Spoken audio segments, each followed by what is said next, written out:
This is KTVO's Good Morning Heartland.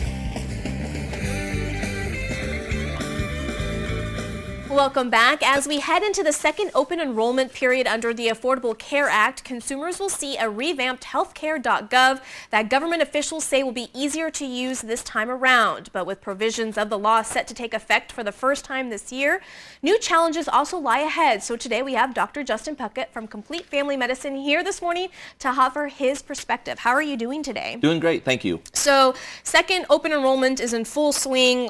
What is open enrollment and what does that mean? Well, that's a time that anybody can go to healthcare.gov and check themselves for eligibility, check for subsidies, and enroll. Prior to November the 15th, if you wanted to get on Obamacare, you couldn't do that. Mm-hmm. You have to enroll during open enrollment. So from November the 15th to February the 15th, that's open enrollment period time. Now we need to make sure that we realize last year the open enrollment period went a little bit longer, but this year they have about half the time to enroll, February the 15th, but that's a long time from now. Yeah, and so of course, speaking of last year, there were so many different hiccups, there were so many different technical difficulties.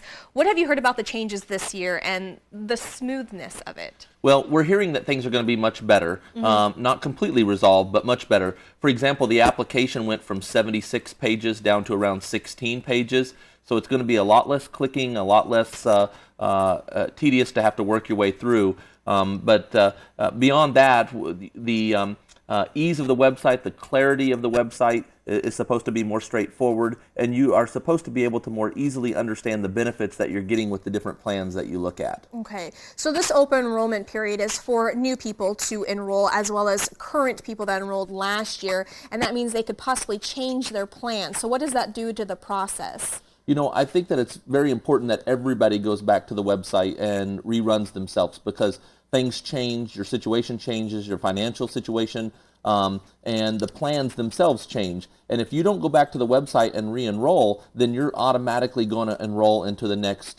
next year with the same insurance. And so that may not be in your best interest. Right. And so with last year, you know, a lot of people, there was a high volume of people going and trying to enroll and the site was shutting down and everything. Are we expecting that to happen this time around, or is it going to be a lot less stressful? Well, you know, they're expecting, the government offices are expecting that we'll have around 13 million people sign up this year.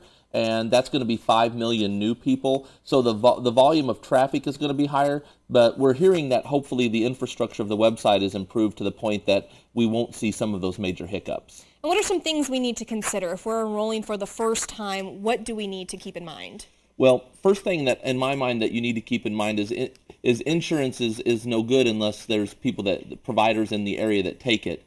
And so we in Northeast Missouri have two primary insurers that are offering Obamacare insurance on healthcare.gov. That's Anthem and Coventry.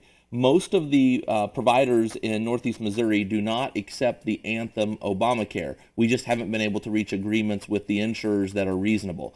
But we do accept Coventry. So that's one thing. Call your doctor, find out what insurance that they might be taking, and we do accept, and most doctors in Northeast Missouri accept Anthem's non-Obamacare insurance, but Anthem chose to kind of have two separate divisions. So that's number one. Number two, you just need to understand the coverage. And so asking lots of questions, and there's actually a link on there on each of the plans where you can say, tell me more about the coverage, and it will just go through a list of questions and answers that make pretty good sense. Things like what's my deductible? What's my coinsurance amount? How's it going to cover labs? How's it going to cover medications? Mm-hmm. Fully understanding that, because we all heard stories about people who bought $800 insurance plans with $6,300 deductibles and no coverage until they spent $6,300. Yeah. And that's great for catastrophic insurance, and if you have an accident, but boy, that can still make things tough. Yeah, so anything else you'd like to add about this whole open enrollment process or how it affects locally here in the Heartland? The only other thing that I would add is that all of the insurance plans that come from Obamacare and otherwise will have a wellness benefit, and so you do get to see the doctor and get your wellness things done for 100% coverage. Other thing would be if you're shopping around, you know, I'm certainly not an insurance advisor, but looking beyond healthcare.gov, going to some of the traditional insurance marketplaces, I've heard of some people who have been able to do themselves better that direction. especially if they're not eligible for a subsidy. All right. Well, thank you so much. What we'll do is we'll post all of this information on our website at heartlineconnection.com, and we'll also link up Dr. Puckett's information with Complete Family Medicine. Thanks again for coming on, Thank you. and we'll be right back.